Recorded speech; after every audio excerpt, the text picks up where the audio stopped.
Monsieur le maire du 20e arrondissement, mesdames et messieurs les élus, mes très chers frères, mes très chères sœurs conseillers de l'ordre du Grand Orient de France, mes très chers frères passés grands maîtres du Grand Orient de France, Patrick Kessel, Philippe Huguet-Demy, Guillaume Cizet, qui me fait l'amitié, le plaisir et la marque d'être présent aujourd'hui. Ma très chère sœur Amande Pichegru, grand maître du droit humain. Ma très chère sœur Catherine Minotet, grande maîtresse de la Grande Loge féminine de France. Mon très cher frère Bernard de Coquer-sur-Erez, grand maître de la Grande Loge mixte universelle. Mon très cher frère responsable de la Grande Loge mixte de France, qui représente Christiane Vienne, malheureusement excusée, qui devait être parmi nous aujourd'hui. Dignitaires des obédiences à vie, mes très chères sœurs, mes très chers frères, membres du Grand Orient de France ou des obédiences amies, et aussi mes chers amis, qui n'êtes pas francs-maçons, vous tous qui nous faites l'honneur, l'amitié de partager cette commémoration. Notre rassemblement en grand nombre, en très grand nombre, en ce lieu, en ce jour, témoigne de notre engagement. Comme chaque année, depuis 1998, à l'initiative, ça a été dit, ça a été rappelé, de notre regretté très cher frère Jean-Michel Rosenfeld, disparu récemment, et du passé grand maître Philippe Huguet-Demy à mes côtés. Nous rendons hommage ici, au mur des fédérés, sur le lieu même de leur exécution, au courage et à la détermination des hommes et des femmes qui ont été jusqu'au sacrifice de leur vie pour servir leur idéal d'une société meilleure, d'une société plus juste. Autant par ce qu'elle fut que pour ce qu'elle a fait naître dans la conscience collective. Par la brutalité de la répression dont elle fut victime, la Commune reste un épisode exceptionnel et particulier de notre histoire. L'empreinte de ces 72 jours reste ineffaçable dans l'histoire de notre pays, dans celle de la République, mais aussi dans celle de la franc-maçonnerie française. Dans l'histoire de France, la Commune est une des dernières et plus fortes secousses du conflit révolutionnaire de 1789. La violence meurtrière de la Semaine sanglante imprègne depuis la nation de manière indélébile. Dans l'histoire de la République, elle constitue une étape déterminante de sa construction. En effet, ces quelques semaines furent le cadre d'un soulèvement authentiquement populaire et profondément républicain, dont les lois et propositions furent le terreau fertile de la future République. La Commune voulait bâtir une société dans laquelle une plus juste distribution des richesses serait le résultat d'une solidarité effective, mais aussi une société fondée sur la philosophie des Lumières, une société qui émancipait les êtres humains de toute tutelle dogmatique. Il est significatif d'ailleurs en cela que l'un de ses premiers décrets fut celui qui supprimait le budget des cultes et instaurait la séparation de l'Église et de l'État. Avec ce décret, la laïcisation de l'école gratuite, obligatoire, assurait l'accès généralisé au savoir pour tous et pour toutes, l'égalité des droits des femmes et des hommes, occupant une place majeure dans le programme de gouvernement de la Commune. Si, selon Marx, l'œuvre première de la Commune, ce fut son existence même, elle fut bien plus que cela. À la laïcité, à l'égalité femmes-hommes, à l'instruction publique gratuite et obligatoire, à la primauté de la justice sociale, elle ajoutait une pratique démocratique horizontale, inédite, restée éphémère, associant la population à la prise de décision, pratique qui, un siècle et demi plus tard, trouve un certain écho aujourd'hui, vous l'aurez remarqué. La Commune s'inscrit également de manière forte dans l'histoire de la franc-maçonnerie française pour de multiples raisons, autant externes qu'internes. Elle reste un moment très particulier dans la cristallisation de l'interprétation française de l'idée maçonnique, consacrant son engagement dans la cité. Dans une période qui restera exceptionnelle, la visibilité délibérée des francs-maçons dans les événements de la Commune traduit l'évolution propre de la franc-maçonnerie française depuis son apparition dans le sillage de la franc-maçonnerie britannique au début du XVIIIe siècle. Fille des Lumières, la franc-maçonnerie française sera une force active de progrès, d'abord pour l'abolition des ordres et privilèges de l'Ancien Régime, puis en s'engageant clairement pour la République. La symbiose entre ses racines initiatiques indépassables et son ancrage dans le réel est le marqueur de sa singularité. Cet engagement de la maçonnerie se traduit dans la période bouillante de la seconde moitié du XIXe siècle, en premier lieu par l'évolution des loges elles-mêmes. Ainsi, les archives décrivent de plus en plus de planches et débats politiques en loge, souvent contradictoires et parfois très vifs. Engagement qui s'exprime lors de la Commune par le manifeste des loges parisiennes, s'adressant aux deux camps pour la fin de la guerre civile, appelant à l'arrêt des combats et à l'effusion de sang. Manifeste qui avait pour devise liberté, égalité, fraternité, solidarité, et qui fut placardé le 8 avril 1871 sur les murs de Paris. La volonté profondément maçonnique de rassembler ce qui était part fut également démontrée par le déplacement officiel de délégations maçonniques à Versailles pour plaider l'arrêt de la répression. Engagement dont l'expression la plus visible est la présence avec bannières et décors dans les défilés, dont celui du 29 avril 1871, qui réunissait 10 000 francs-maçons et communards. De nombreux francs-maçons iront au bout de leur engagement au péril de leur vie, affrontant les combats et les barricades avec, face aux fusils versaillais, leur sautoir pour seul bouclier, leurs convictions pour seules armes. Devant un pouvoir aux abois et prêt à tout, y compris le pire tiré sur son peuple, les tentatives d'apaisement seront malheureusement toutes vaines, et la semaine sanglante comptera plusieurs dizaines de milliers de morts. Des milliers de communards seront également emprisonnés et déportés, avec parmi eux de nombreux francs-maçons qui, pour la plupart, ne retrouveront liberté et reconnaissance que bien plus tard, en 1879, avec la République retrouvée. Beaucoup poursuivront alors sous d'autres formes leur engagement maçonnique et républicain.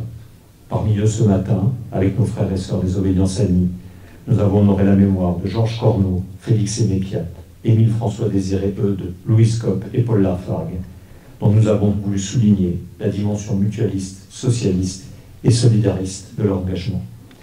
La solidarité est en effet un pilier essentiel de la franc-maçonnerie. Elle est également féconde de l'idée républicaine, car elle est, avec la laïcité, une philosophie structurante, déterminante de l'organisation de la société, résolument humaniste, et installant la citoyenneté au-dessus de toutes les appartenances religieuses, sociales, identitaires, culturelles, sexuelles, de genre, d'origine, etc.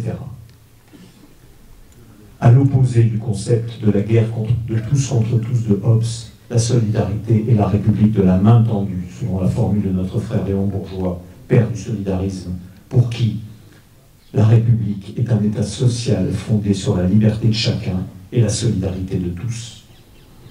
En inscrivant le principe dans la loi républicaine se réalise l'application du concept philosophique de solidarité et la mise en place de ses modalités d'application concrètes et pratiques.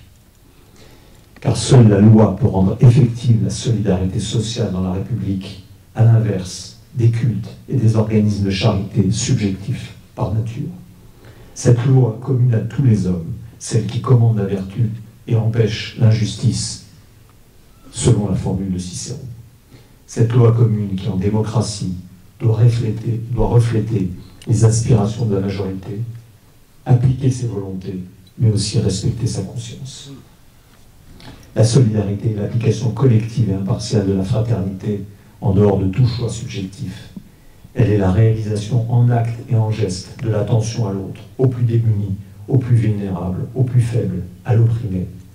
Elle est l'articulation entre l'intérêt général et la responsabilité individuelle, entre morale personnelle et collective, autant de principes fondamentalement maçonniques. La solidarité est un des éléments essentiels de la citoyenneté républicaine. L'oublier peut faire vaciller la République. Ces dernières semaines dans notre pays en sont une illustration. La prise en charge par la collectivité des retraites est un devoir social inclus dans le pacte républicain. Elle permet de concilier éthique de condition et éthique de responsabilité. Constituée par les cotisations des nouvelles générations, celles des travailleurs en activité, pour pourvoir aux pensions des plus anciens, qui, après une vie de labeur, aspirent au repos, les retraites par répartition sont un acquis social exemplaire de la solidarité.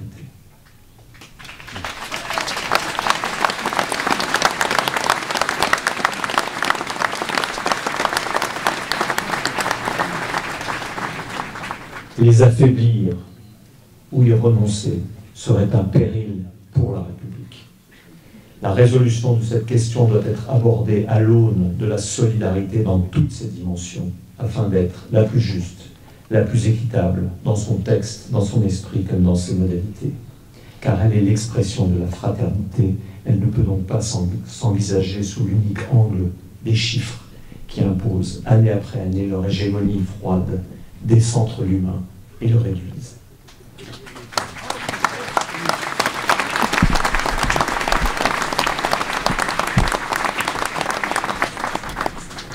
La solidarité organique noue et fortifie le lien social. Elle forge avec la laïcité la conscience citoyenne démocratique. Elle est un déterminant social essentiel qui imprègne profondément la conscience citoyenne républicaine. En cela, elle est indissociable de la question démocratique. L'actualité l'a également démontré parfaitement. La définition minimale de la démocratie, la fameuse de Karl Popper, qui la réduisait à la seule désignation par l'élection des gouvernants, apparaît désormais obsolète, périmée.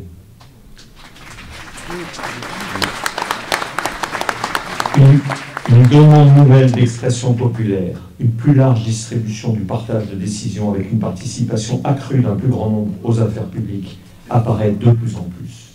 Ainsi, ces dernières années, de nombreux mouvements en forme inédite ont été les premiers indicateurs de cette tendance. Nuit debout, Occupy Wall Street, le mouvement des indignés et bien sûr les Gilets jaunes ont exprimé un désir de démocratie intégrale, souligné d'ailleurs par le refus de désigner des représentants.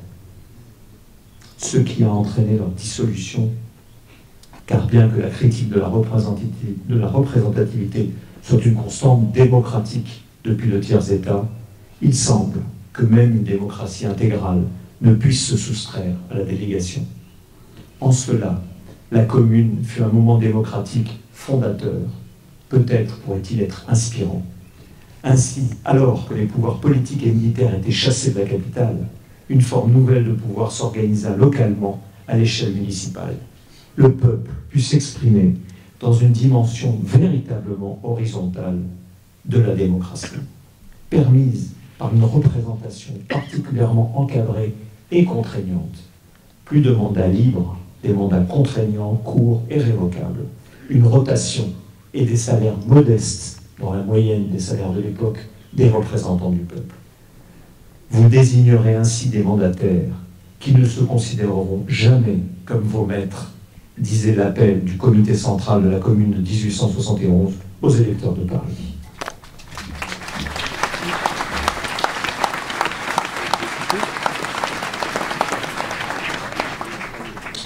Démocratie participative, solidarité et justice sociale, laïcité et instruction publique pour tous, avec de manière constante et transversale l'égalité des droits entre les femmes et les hommes. Ces chantiers étaient au cœur du projet et des propositions qui jaillirent lors des 72 jours de la Commune. 150 ans plus tard, ils sont encore inachevés et même parfois reflus.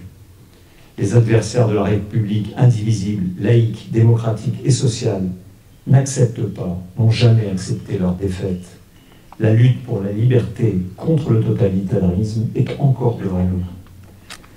Ainsi, alors que nos générations pensaient acquises la laïcité depuis 1905, jour après jour se confirme l'obstination des cléricaux, illustrée par cette affirmation notoire dès le vote de la loi dite de séparation. Nous avons des siècles pour prendre notre revanche et nous savons que nous la prenons toujours.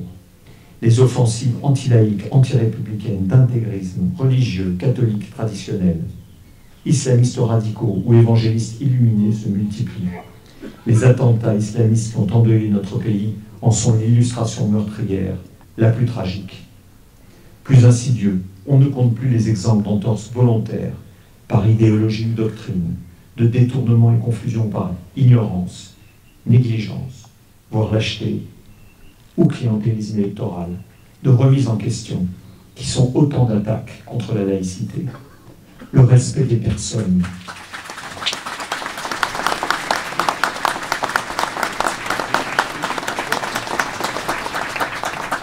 Le respect des personnes est volontairement confondu avec celui des philosophies, des croyances, des idéologies, toutes évidemment critiquables et discutables en démocratie.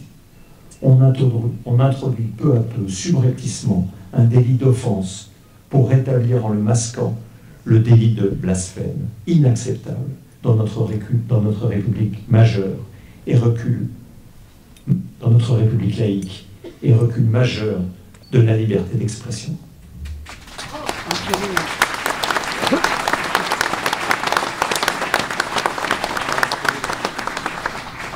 Recul qui converge avec le wokisme et la cancel culture,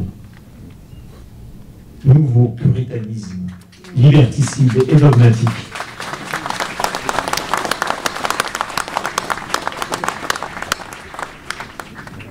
La laïcité et avec elle notre République est prise en tenaille entre racisme et xénophobie d'extrême droite d'une part et indigénisme et islam politique d'autre part, aussi attentatoires et dangereux pour nos libertés et aussi anti-républicains les uns que les autres.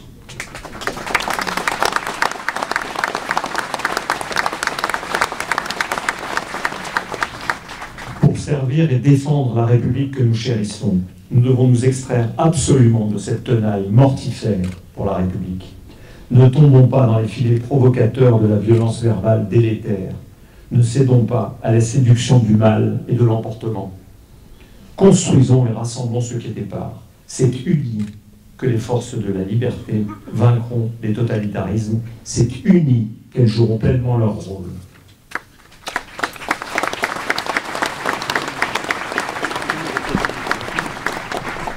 Elles pourront enfin vaincre cette surprenante pesanteur qui maintient encore une influence inadéquate des cultes dans l'élaboration de la loi commune. L'actuel débat sur la fin de vie en est un exemple saisissant. Avec près de 90% de personnes favorables à une évolution de la loi Claes-Leonetti, rien ne dit que nous rejoindrons prochainement les États dont la législation sur ce sujet a permis le nouveau droit d'être maître de sa fin de vie.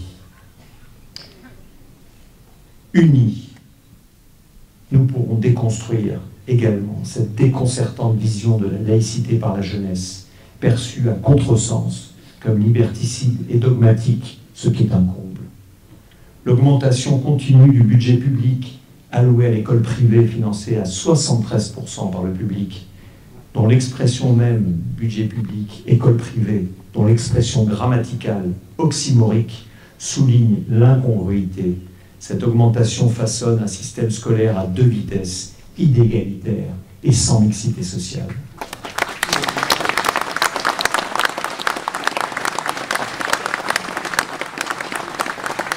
Ce qui est à la fois une cause, un effet et un signe de l'ambiguïté du fonctionnement de notre République, qui se proclame constitutionnellement indivisible, laïque, démocratique et sociale.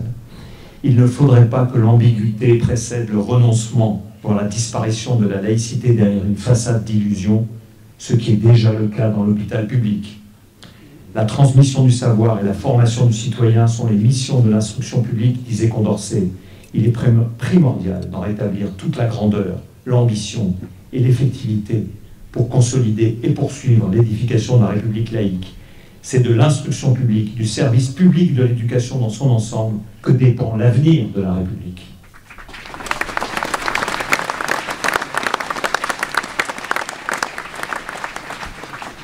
La République laïque, dont la loi de 1905 est la clé de voûte.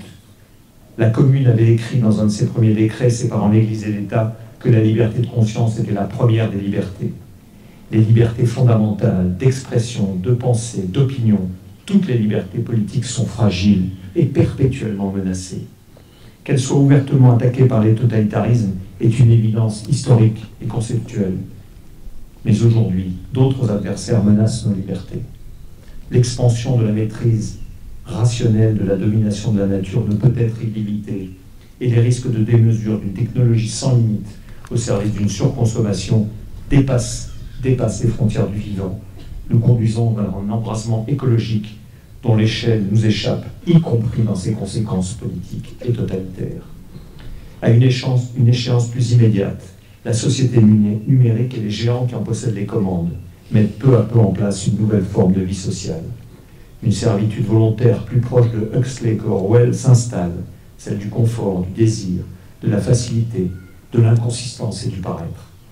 Les trolls des réseaux sociaux en sont un des avatars les plus pernicieux. Giuliano De Empoli, un auteur, les qualifie de nouveaux polichinelles du carnaval que décrivait Goethe en Voyage à Rome.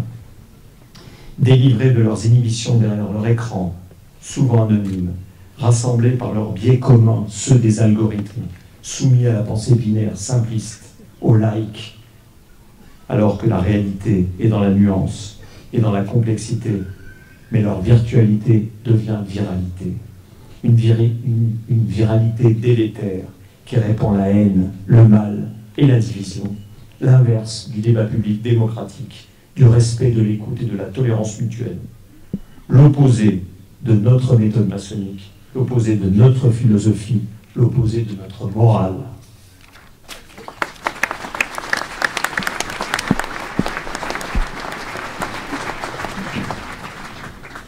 Cette nouvelle alliance du populisme et de la démagogie, en menaçant nos libertés fondamentales, fissure les piliers fondamentaux de la démocratie.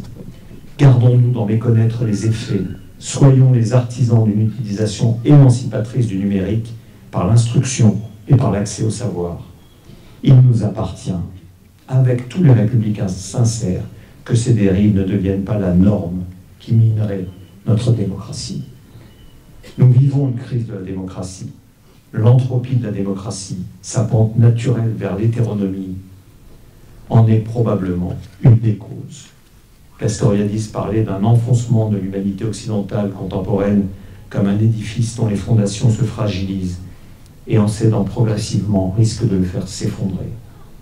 Seule l'intérioration des principes démocratiques et la pleine conscience de la responsabilité individuelle dans l'intérêt général peuvent y remédier, et c'est tout le rôle et l'importance de l'instruction publique, mais c'est aussi celui de chacune et chacun d'entre nous.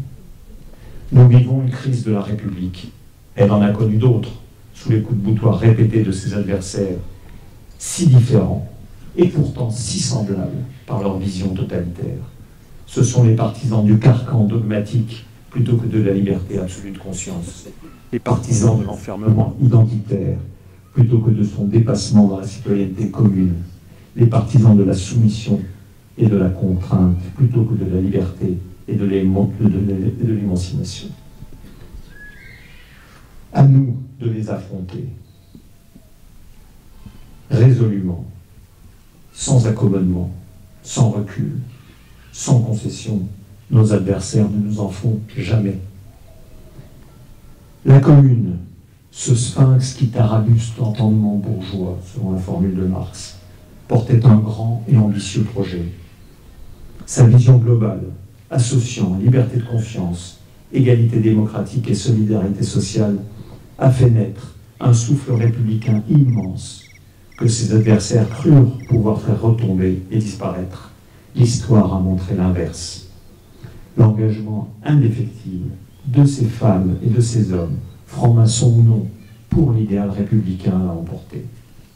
Ici, au mur des fédérés, avec nos frères et sœurs si proches du droit humain, de la Grande Loge féminine de France, de la Grande Loge mixte universelle, de la Grande Loge mixte de France et de toutes les obédiences amies, avec vous toutes et tous ici présents, unissons-nous et faisons le serment de poursuivre leur grande œuvre, de travailler sans relâche à l'achèvement de l'édification de la République que nous avons dans le cœur, la République indivisible, laïque, démocratique et sociale, accomplissant la cité heureuse. Pour ma part, devant vous, ici, au mur des fédérés, je le promets, j'ai dit.